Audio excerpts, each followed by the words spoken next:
visit EagleRunnerBill.com. Hey, it's Eagle Runner Bill. Yeah, as you can see on this tractor, that tachometer is not working. Doesn't budge. So I'm going to start troubleshooting it. Pull the instrument panel out. Connector looks good there.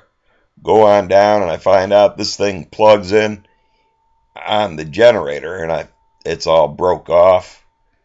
So I found this pretty decent price. I think it was like $10.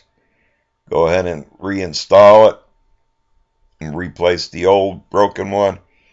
I'm going to tape the new one to the old one so I can just pull it up to the instrument panel.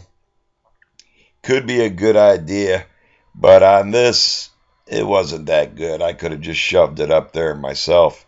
Probably would have made it easier. But anyways, I got it up there. Here's my new connection. Put a little dab of grease on there. Screw it on to that back of that generator.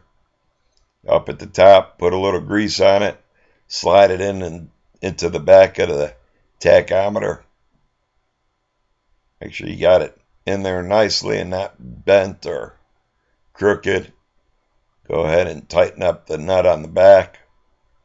That's all there was to it. Took about 5 minutes. Slide my instrument panel back into the dash. Let's see if it works. Great, got me a tachometer now. Hope you enjoyed the video and thanks for watching.